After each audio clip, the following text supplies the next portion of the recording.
মৰমৰ ছাত্ৰ ছাত্ৰীসকল, আশা কৰোঁ সকলো ভালে আছা। আজি মই তোমালোকৰ বাবে তোমালোকৰ পাঠ্যসূচীৰ অন্তৰ্গত দ্ৰুতপাঠ হিচাপে আগবঢ়োৱা দ্ৰুতপাঠত অন্তৰ্ভুক্ত কৰা বৈচিত্ৰ্যময় অসমৰ এটি পাঠ আলোচনাৰ বাবে আগবাঢ়িছোঁ। বৈচিত্ৰ্যময় অসমৰ বিভিন্ন জনগোষ্ঠীৰ বিষয়ে আলোকপাত কৰা হৈছে। তেখেতসকলৰ সাহিত্য, তেখেতসকলৰ মূল উৎস, তেখেতসকলৰ বাসস্থান, বিভিন্ন জনগোষ্ঠীৰ বাসস্থান, ধৰ্ম, খাদ্য, সাজপাৰ, প্ৰতিটো জনগোষ্ঠীৰ উল্লেখনীয় ব্যক্তিসকলৰ পৰিচয়, এই ধৰণে পাঠসমূহ প্ৰস্তুত কৰা হৈছে। আৰু তেনে এটি পাঠ হৈছে বড়োসকল। আমি জানো যে অসমীয়া সমাজ আৰু সংস্কৃতি গঢ়ি উঠিছে বিভিন্ন জনগোষ্ঠীৰ সমন্বয়ৰ মাজেৰে। বিভিন্ন উপলক্ষ্য আগত ৰাখি অসমলৈ ভিন ভিন সময়ত নানান জনগোষ্ঠীৰ আগমন হৈছিল। কোনো জনগোষ্ঠীয়ে অসমত আগৰ পৰা বাস কৰিছিল আৰু কেতিয়াবা হয়তো কোনো কাৰণত অসমলৈ বহিৰাগতৰ আগমন ঘটিছিল।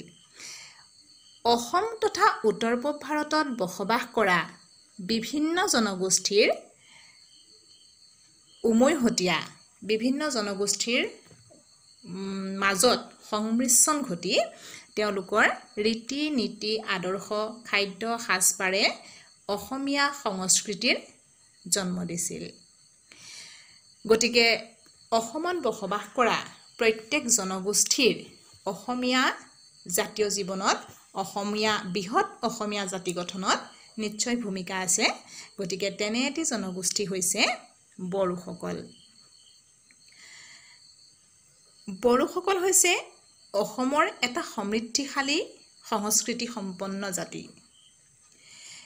তেখেতসকলৰ নিজস্ব সুস্থ সমাজ ব্যৱস্থা, ভাষা, সাহিত্য, ধৰ্ম আৰু এটা উচ্চ সংস্কৃতি সম্পন্ন জাতি বুলি ক'ব পাৰি। সমৃদ্ধিশালী সংস্কৃতি বড়োসকলৰ আছে। এই বড়োসকল আছিল উত্তৰ পূব ভাৰতৰ আদিম জনগোষ্ঠী, যাৰ বিষয়ে ছাৰ এডৱাৰ্ড গেইটে মত প্ৰকাশ কৰি কৈছিল যে অসম তথা উত্তৰ পশ্চিম বংগত বড়োসকলৰ বৃহৎ ৰাজ্য আছিল। বড়ো শব্দটো ব্যৱহাৰ কৰা হয় সমগোষ্ঠীয় বিভিন্ন লোকক বুজাবৰ বাবে। মানে বড়ো শব্দটো বহল অৰ্থত সমগোষ্ঠীয় বিভিন্ন লোকৰ সমষ্টি বুলি ক'ব পাৰি। সেই লোকসকলক উত্তৰ পূব বংগ, গোৱালপাৰা জিলাত মেচ আৰু নেপালত মেচে হিচাপে জনা যায়। অসমৰ বিভিন্ন স্থানত বড়ো লোকসকল সিঁচৰতি হৈ আছে আৰু বড়োমূলীয় লোকসকলক সোণোৱাল কছাৰী, ঠেঙাল কছাৰী, চুতীয়া, দেউৰী, লালুং, ৰাভা, গাৰো, হাজং আৰু ত্ৰিপুৰী বুলি ভাগ কৰা হয়। আৰু তেওঁলোকক লখিমপুৰ, তিনিচুকীয়া, ডিব্ৰুগড়, শিৱসাগৰ আদি বিভিন্ন ঠাইত বসবাস কৰা দেখিবলৈ পোৱা যায়। কাৰ্বি আংলং আৰু ডিমা হাছাও জিলাত থকা ডিমাচা কছাৰীসকলো এই বড়ো গোষ্ঠীৰে এটি শাখা। বড়োসকল ভাষা আৰু সাহিত্যত যথেষ্ট চহকী। বড়োসকলৰ নিজস্ব শব্দ ভাণ্ডাৰ আছে, নিজস্ব ভাষা আছে। সেই ভাষাই হৈছে বড়োসকলৰ মাতৃভাষা। তেওঁলোকৰ বিজ্ঞানসন্মত শব্দ ভাণ্ডাৰো আছে। আৰু এই বড়ো ভাষাটো শদিয়াৰ পৰা পূব বংগলৈ, নেপালৰ পৰা বাংলাদেশলৈকে প্ৰসাৰিত হৈ আছে। বড়ো ভাষা হৈছে এটি বহুল ভাষা। বিভিন্ন ঠাই সিঁচৰতি হৈ থকা, বিভিন্ন ঠাই জুৰি সিঁচৰতি হৈ থকা, বিয়পি থকা এটা ভাষা হৈছে বড়ো ভাষা। ভাষাবিদ প্ৰমোদ চন্দ্ৰ ভট্টাচাৰ্যই মত প্ৰকাশ কৰি কৈছিল যে কিৰাত ৰাজ্য শাসনৰ সময়ত বড়ো ভাষাই চৰকাৰী আৰু আদালতৰ ভাষা হিচাপে প্ৰচলন আছিল। বড়ো ভাষাটো মূলতঃ উৎপত্তি হৈছে তিব্বত বৰ্মীয় ঠালৰ পৰা। পণ্ডিতসকলৰ মতে তিব্বতীয় ভাষাৰ দুটা প্ৰধান ভাগ আছে আৰু সেই দুটা হৈছে তিব্বত বৰ্মীয় আৰু টাই চীনা ভাষা। এই তিব্বত বৰ্মীয় ভাষাটো এটা বৃহৎ ভাষাৰ ঠাল আৰু সেই ভাষাটো হৈছে বড়ো নগা ভাষা। প্ৰথম অৱস্থাতে বড়ো আৰু নগা একেটা পৰিয়ালৰে অন্তৰ্ভুক্ত আছিল বুলি কোৱা হয়। একেটা পৰিয়ালৰে অন্তৰ্ভুক্ত আছিল বুলি জনা যায়। কিন্তু পাছলৈ নগাসকল ভাগ হৈ যায় আৰু বড়োসকলৰ পৰা মানে বড়ো মূলৰ পৰা মূল বড়ো ভাষাগোষ্ঠীৰ পৰা সৃষ্টি হোৱা ভাষাবোৰ হৈছে ডিমাচা, গাৰো, ৰাভা, চুতীয়া, লালুং, হাজং আৰু তিৱা ভাষা। প্ৰথম অৱস্থাত বড়ো ভাষাই প্ৰাথমিক স্তৰত মাধ্যম হিচাপে স্বীকৃতি লাভ কৰিছিল আৰু সেই স্বীকৃতি লাভ কৰিছিল 1963 চনত। ইয়াৰ পাছত উচ্চ মাধ্যমিক বিদ্যালয়ত বড়ো ভাষা অন্তৰ্ভুক্ত হয়। প্ৰায় 1968 চনত এই স্বীকৃতি লাভ কৰে আৰু 1977 চনত গুৱাহাটী বিশ্ববিদ্যালয়ে ভাৰতীয় আধুনিক ভাষা হিচাপে এই বড়ো ভাষাক স্বীকৃতি প্ৰদান কৰিলে। 1984 চনৰ পৰা বড়ো ভাষাই অসমৰ ৰাজ্যিক ভাষা হিচাপেও ৰাজপত্ৰ লাভ কৰিলে, ৰাজপত্ৰৰ যোগেদি স্বীকৃতি লাভ কৰিলে আৰু তাৰ পাছত 2005 চনৰ 17 অক্টোবৰ তাৰিখে বড়ো ভাষাই ভাৰতৰ উচ্চতম স্বতন্ত্ৰ সাহিত্য প্ৰতিষ্ঠান সাহিত্য অকাডেমীৰ স্বীকৃতিপ্ৰাপ্ত হয়। 2005 চনৰ ডিচেম্বৰ মাহৰ 3 তাৰিখে কেন্দ্ৰীয় লোকসেৱা আয়োগে বড়ো ভাষাক এটা বিষয় ভাষা হিচাপে অন্তৰ্ভুক্ত কৰিলে। লোকসেৱা আয়োগে বড়ো ভাষাক এটা বিষয় ভাষা হিচাপে অন্তৰ্ভুক্ত কৰে। তাৰ পিছতে বড়ো ভাষাই 8ম অনুসূচীত অন্তৰ্ভুক্ত হ'বলৈ সমৰ্থ হ'ল। সংবিধানৰ 8ম অনুসূচীত অন্তৰ্ভুক্ত হোৱাৰ পাছত বড়ো ভাষাৰ নিজস্ব সাহিত্য সংস্কৃতি তথা নিজস্ব সকলো কাম কাজত অগ্ৰগতি লাভৰ বাবে বিশেষ সুবিধা পায়। বড়ো সাহিত্য সভা প্ৰতিষ্ঠা হৈছিল 1952 চনত। 1952 চনৰ 16 নৱেম্বৰত বড়ো সাহিত্য সভাৰ প্ৰতিষ্ঠা হয় আৰু সেই দিনাৰ পৰা বড়ো ভাষাই সাহিত্য আৰু সংস্কৃতিৰ প্ৰসাৰ আৰু উন্নতিৰ বাবে যথেষ্ট আগভাগ লৈছিল। বৰ্তমান বড়ো ভাষাই গুৱাহাটী, বড়োলেণ্ড, ডিব্ৰুগড় আৰু কটন বিশ্ববিদ্যালয়ৰ এটা পূৰ্ণাংগ বিভাগ হিচাপে স্থান লাভ কৰিছে। বড়ো ভাষাৰ প্ৰথম গ্ৰন্থৰ প্ৰকাশ হৈছিল বড়ো ফিছা ও আইন নামৰ। বড়ো ভাষাৰ প্ৰথম প্ৰকাশিত গ্ৰন্থ বড়ো ফিছা ও আইন আৰু ইয়াৰ ৰচক হৈছে গংগাচৰণ কছাৰী। এই প্ৰথম গ্ৰন্থখনৰ প্ৰকাশকাল আছিল 1915 চন। ইয়াৰ পাছত চিত্তৰঞ্জন মুছাহাৰী দেৱৰ ফৈমাল মিজিংক নামেৰে এখন চুটিগল্পৰ প্ৰকাশ হয় আৰু প্ৰকাশকাল আছিল 1970 চন। তাৰ পাছতেই জুজাইনী ওৰো নামৰ প্ৰথমখন উপন্যাস প্ৰকাশ হয় আৰু সেই উপন্যাসৰ প্ৰকাশ হৈছিল 1972 চনত। অকল সাহিত্যই নহয়, বড়ো ভাষাত বাতৰি কাকতো প্ৰকাশ হৈছে। বডোচা, বড়োলেণ্ড ইংখং এইবিলাক হৈছে বড়ো ভাষাত প্ৰকাশিত বাতৰি কাকত। বড়োসকলে অতি পুৰণি কালৰ পৰা বড়োসকলে পালন কৰা অতি পুৰণি ধৰ্ম হৈছে বাথৌ। তেওঁলোকে পঞ্চতত্বৰ সৃষ্টিকৰ্তাক বিশ্বাস কৰে। 5টা তত্ত্ব, সেই 5টা তত্ত্বক পঞ্চতত্ত্ব বুলি কৈছে। পঞ্চতত্ত্বৰ সৃষ্টিকৰ্তাজনক তেওঁলোকে বাথৌ বুলি বিশ্বাস কৰে। মাটি, বায়ু, পানী, আকাশ আৰু সূৰ্য এই 5টা তত্ত্বৰ সৃষ্টিকৰ্তাই তেওঁলোকৰ কাৰণে ঈশ্বৰ। বাথৌ বৰাই বড়োসকলৰ শ্ৰেষ্ঠ দেৱতা আৰু তেওঁলোকৰ ধৰ্মীয় উৎসৱ হৈছে খেৰাই। সমাজৰ সকলো লোকৰ মংগলৰ বাবে উৎসৱ পালন কৰা হয়। সমাজখনৰ সকলো মানুহ যাতে সুকলমে থাকে, কাৰো যাতে বিপদ বিঘিনি নহয়, সম্পূৰ্ণ সুস্থভাৱে মংগলজনকভাৱে সমাজখন পৰিচালিত হ'বৰ বাবেই খেৰাই উৎসৱ উদযাপন কৰে বড়োসকলে। বাথৌ ধৰ্মৰ বাহিৰেও বড়ো লোকসকলে আন আন ধৰ্ম পালন কৰা দেখা যায়। তাৰ ভিতৰত খ্ৰীষ্টান ধৰ্ম, অনুকূল ধৰ্ম, বৈষ্ণৱ ধৰ্ম অন্যতম। বড়োসকলৰ সংস্কৃতিও লেখত ল'বলগীয়া। বড়োসকলৰ মহিলাসকলে তাঁত বোৱা কাৰ্যত পাকৈত। গতিকে প্ৰত্যেকৰে ঘৰত, বড়ো সমাজৰ প্ৰত্যেকৰে ঘৰত তাঁতশাল দেখিবলৈ পোৱা যায়। বড়ো মহিলাই হওক বা জীয়ৰীসকলেই হওক বোৱা কটাত যথেষ্ট পাৰ্গত। মহিলাসকলে দখনা, আৰনাই, ফালি, চাদ্ৰী ইত্যাদি নিজে বয়। কাপোৰত যিবোৰ ফুল তোলে সেই ফুলবোৰক ডাউঠু আগান, ফাৰেও মেগন, মুফুৰ আফা ইত্যাদি নামেৰে অভিহিত কৰা হয়। আৰু বড়োসকলে অতি শ্ৰদ্ধা আৰু সন্মানৰ চিনস্বৰূপে আৰনাইখন পৰিধান কৰে। বড়োসকলৰ নিজস্ব গীত মাত আৰু বাদ্যযন্ত্ৰ আছে।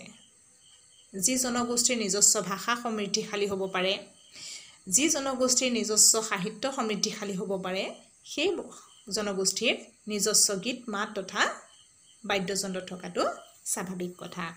গতিকে বড়োসকলৰ নিজস্ব গীত মাত আৰু বাদ্যযন্ত্ৰ আছে। তেওঁলোকে প্ৰধানকৈ তিনি ধৰণৰ গীত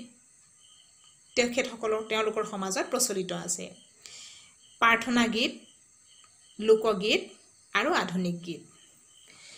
খেৰাই প্ৰাৰ্থনা, চেৰজা গীত, মন্ত্ৰগীত এইবোৰ হৈছে প্ৰাৰ্থনা গীতৰ অন্তৰ্গত। বাকী বিয়া গীত, খেলা গীত, উমলা গীত, শিশুৰ উমলা গীত, বৈশাগু গীত এইবোৰ হৈছে লোকগীতৰ অন্তৰ্গত।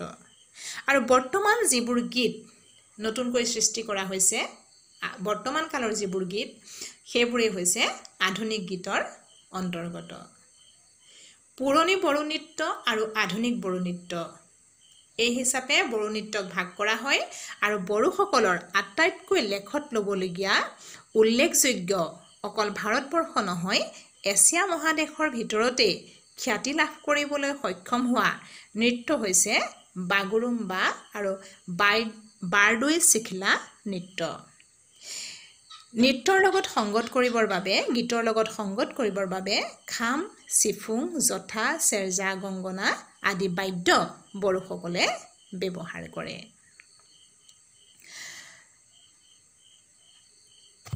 নিখিল বড়ো ছাত্ৰ সন্থা, বড়ো গণ সংগ্ৰাম সমিতি আৰু অসমৰ মুখ্যমন্ত্ৰী হিতেশ্বৰ শইকীয়াদেৱৰ মাজত হোৱা আলোচনা মৰ্মে 1953 চনৰ 20 ফেব্ৰুৱাৰী তাৰিখে বড়োলেণ্ডত স্বায়ত্ত শাসিত পৰিষদ গঠন কৰা হয়। ইয়াৰ আগতে এই পৰিষদ গঠনৰ আগতে প্ৰধানমন্ত্ৰী PV নৰসিংহ ৰাওৰ নেতৃত্বত ভাৰত চৰকাৰ আৰু কেন্দ্ৰীয় প্ৰতিৰক্ষা মন্ত্ৰী শাৰদ পাৱাৰদেৱৰ সহযোগত কেইবালানিও আলোচনাত মিলিত হৈছিল। বৰ্তমান BTC চুক্তি, আমি যাক BTC চুক্তি বুলি জানো, BTC চুক্তিৰ অনুসৰি মুঠতে 3079খন গাঁও সামৰি লৈ বড়োসকলক বৃহত্তৰ বড়ো এলেকাত কোকৰাঝাৰ, চিৰাং, বাক্সা আৰু ওদালগুৰি এই 4খন জিলা গঠন কৰা হৈছে। এই বড়োসকলৰ মাজত বহুতো উল্লেখযোগ্য ব্যক্তি আছিল। তেখেতসকলৰ বিভিন্ন কৰ্মৰাজিৰে অসমীয়া সমাজ তথা সংস্কৃতিলৈ, অসমৰ জাতীয় জীৱনলৈ বিভিন্ন ক্ষেত্ৰত অৱদান আগবঢ়াই আহিছে। তেনে উল্লেখযোগ্য কেইজনমান ব্যক্তি হৈছে কামিনী কুমাৰ নাৰ্জাৰী, শোভা ব্ৰহ্ম, বিনেশ্বৰ ব্ৰহ্ম আদি। বড়োসকলৰ উল্লেখযোগ্য ব্যক্তিৰ ভিতৰত এজন হৈছে ৰাষ্ট্ৰীয় বঁটা প্ৰাপক উস্তাদ কামিনী কুমাৰ নাৰ্জাৰী। কামিনী কুমাৰ নাৰ্জাৰী হৈছে এজন প্ৰখ্যাত নৃত্যশিল্পী। তেখেতৰ জন্ম হয় 1926 চনত বৰ্তমানৰ গোসাইগাঁও মহকুমাৰ অন্তৰ্গত বামুণকুৰা গাঁৱত। তেওঁৰ পিতৃৰ নাম আছিল বজাৰাম নাৰ্জাৰী আৰু মাতৃৰ নাম আছিল থাংগালা নাৰ্জাৰী। কামিনী কুমাৰ নাৰ্জাৰীয়ে 1955 চনত দিল্লীত অনুষ্ঠিত হোৱা অল ইণ্ডিয়া ৰেডিঅ'ৰ মুকলি প্ৰদৰ্শনীত বিবাহ গীত পৰিৱেশন কৰিছিল। 1957 চনত 26 জানুৱাৰীত দিল্লীত অনুষ্ঠিত গণতন্ত্ৰ দিৱসত এটি সাংস্কৃতিক দল লৈ অংশগ্ৰহণ কৰিছিল। 27 জানুৱাৰীত বড়ো কৃষ্টি দলে তেখেতৰ নেতৃত্বতে বড়ো কৃষ্টি দলে বাগুৰুম্বা নৃত্যত প্ৰথম স্থান লাভ কৰে। বিভিন্ন অনুষ্ঠানত ভাগ লৈ বড়ো নৃত্যশিল্পক আগবঢ়াই নিয়া অৱদান যোগোৱা আৰু নৃত্যশিল্পক আগবঢ়াই নিয়া ব্যক্তিজনে 1982 চনত সংগীত নাটক একাডেমী বঁটাও লাভ কৰিছিল। এজনা নৃত্যশিল্পী বিখ্যাত ব্যক্তিত্বৰ অধিকাৰী এজনা মহান পুৰুষৰ 1998 চনৰ 16 মে তাৰিখে জীৱন নাটৰ জৱনিকা পৰে। বড়োসকলৰ অন্যতম উল্লেখযোগ্য এজন ব্যক্তি হৈছে শোভা ব্ৰহ্ম। ভাৰতৰ এজন ভাস্কৰ্যবিদ আৰু কলা জগতৰ পথ প্ৰদৰ্শক হিচাপে শোভা ব্ৰহ্ম বিখ্যাত। তেখেতৰ জন্ম হয় 1929 চনত বৰ্তমান কোকৰাঝাৰ জিলাৰ গোসাইগাঁৱৰ ডুমকা নামৰ ঠাইত। তেখেতৰ পিতৃ আছিল হৰিচৰণ ব্ৰহ্ম আৰু মাতৃ আছিল দেৱশ্ৰী ব্ৰহ্ম। সৰুৰে পৰাই চিত্ৰ আৰু ভাস্কৰ্য শিল্পী হোৱাৰ সপোন দেখা ব্ৰহ্মদেৱে 1950 চনত কবিগুৰু ৰবীন্দ্ৰনাথ ঠাকুৰে স্থাপন কৰা শান্তি নিকেতনত নামভৰ্তি কৰে। 1957 চনত সুখ্যাতিৰে শিল্প বিষয়ত স্নাতক ডিগ্ৰী লৈ অসমলৈ আহি তাৰিণীচৰণ হাইস্কুলত শিক্ষকতা কৰে। 1964 চনত তেখেতে বৰ্তমানৰ চাৰুকলা মহাবিদ্যালয়ত যোগদান কৰে অধ্যক্ষ ৰূপে।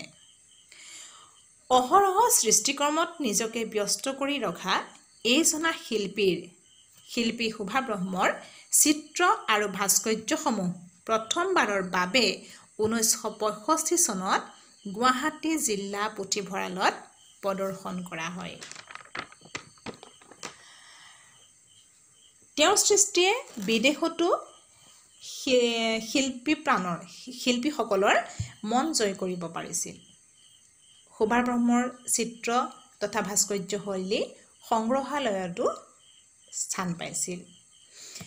শিল্পকলাৰ নৱপ্ৰজন্ম ভাৰতীয় চিত্ৰকলা লিঅ'নাৰ্ড ডা ভিঞ্চি আদি তেখেতৰ প্ৰকাশিত গ্ৰন্থ। নিজৰ কৰ্মৰাজিৰে বিভিন্ন বঁটা পাবলৈ সক্ষম হৈছিল শিল্পীগৰাকী। শিল্পী পেঞ্চন বঁটা, অসম চৰকাৰৰ সাংস্কৃতিক পেঞ্চন বঁটা, প্ৰণৱ বৰুৱা বঁটা, সদ্ভাৱনা বঁটা, কমল কুমাৰী বঁটা, ললিত কলাৰত্ন বঁটা ইত্যাদি তেখেতে লাভ কৰা সন্মান। ডিব্ৰুগড় বিশ্ববিদ্যালয় আৰু কলিকতাৰ ৰবীন্দ্ৰ ভাৰতী বিশ্ববিদ্যালয়ৰ পৰা শোভা ব্ৰহ্মদেৱে দিল্লীত উপাধিও লাভ কৰিছিল। বড়োসকলৰ বিভিন্ন ক্ষেত্ৰত আগবঢ়োৱা অৱদানৰ অন্যতম ব্যক্তিত্ব হৈছে শ্বহীদ বিনেশ্বৰ ব্ৰহ্ম। শ্বহীদ বিনেশ্বৰ ব্ৰহ্মদেৱে 1949 চনত বৰ্তমান কোকৰাঝাৰ জিলাৰ ভাতৰমাৰী গাঁৱত জন্মগ্ৰহণ কৰিছিল। কৃষিৰ স্নাতক ডিগ্ৰী লাভ কৰা বিনেশ্বৰ ব্ৰহ্মদেৱে 1973 চনত হিন্দুস্তান সাৰ নিগম আৰু কৃষি সম্প্ৰসাৰণ বিভাগত চাকৰি জীৱন আৰম্ভ কৰে। সেই বিভাগতে বিভিন্ন পদবী বহন কৰি সফল কৰ্মজীৱনৰ চাঙনেকি দাঙি ধৰে বিনেশ্বৰ ব্ৰহ্মদেৱে। বিভিন্ন পদত নিযুক্ত হৈ পাছত তেখেতে খাদ্য নিগমৰ জনেল অফিচত মেনেজাৰ হিচাপেও পদোন্নতি লাভ কৰিলে। বিনেশ্বৰ ব্ৰহ্মদেৱ এজন তীক্ষ্ণ মেধাসম্পন্ন ব্যক্তি হোৱাৰ লগতে সমাজসেৱক, সাহিত্যিক তথা সুসংগঠক আছিল। প্ৰায় 8টা ভাষাত তেখেতে ব্যুৎপত্তি লাভ কৰিছিল। বড়ো, ইংৰাজী, অসমীয়া, বঙালী, হিন্দী, নেপালী, ভোজপুৰী আৰু ৰাজবংশী এইকেইটা ভাষাত ব্যুৎপত্তি আছিল বিনেশ্বৰ ব্ৰহ্মদেৱৰ। 1990 চনৰ পৰা 1953 চনলৈ বড়ো সাহিত্য সভাৰ সাধাৰণ সম্পাদক পদত নিৰ্বাচিত হোৱা বিনেশ্বৰ ব্ৰহ্মদেৱে দুটা কাৰ্যকালৰ বাবে বড়ো সাহিত্য সভাৰ সভাপতিৰ পদো অলংকৃত কৰিছিল। তেখেতে অকল সেয়াই নহয়, গ্ৰন্থও প্ৰকাশ কৰিছিল। তেখেতৰ প্ৰকাশিত গ্ৰন্থ হৈছে আই নি মাদৈ আৰু বৰদৈ চিখলা নামৰ দুখন কবিতা পুথি, আৰু প্ৰবন্ধ সংকলন আছিল আংনি গামি ভাটাৰ মাৰি। এইখন আছিল প্ৰবন্ধ সংকলন। এইকেইজনৰ বাহিৰেও বড়োসকলৰ পুৰোধা ব্যক্তিসকলৰ ভিতৰত গুৰুদেৱ কালীচৰণ ব্ৰহ্ম আৰু বডৌফা উপেন্দ্ৰনাথ ব্ৰহ্মৰ নামো লেখত ল'বলগীয়া। বড়োসকলৰ মাজত ব্ৰহ্ম ধৰ্ম প্ৰচাৰৰ পোষকতা কৰিছিল কালীচৰণ ব্ৰহ্মদেৱে। কালীচৰণ ব্ৰহ্মদেৱে বড়োসকলৰ সমাজ সংস্কাৰৰো গুৰি ধৰিছিল। উপেন্দ্ৰনাথ ব্ৰহ্মদেৱেও বড়োসকলৰ শৈক্ষিক, সামাজিক আৰু ৰাজনৈতিক ক্ষেত্ৰত বিশেষ অৰিহণা যোগাইছিল। গতিকে অসমৰ জনজীৱনত অৰিহণা আগবঢ়োৱা এক অন্যতম জনগোষ্ঠী হৈছে বড়োসকল। বড়োসকলৰ সাহিত্য সংস্কৃতিয়ে অসমত সদায় এক উচ্চ স্থান দখল কৰি থাকিব বুলি ভাবিব পাৰি।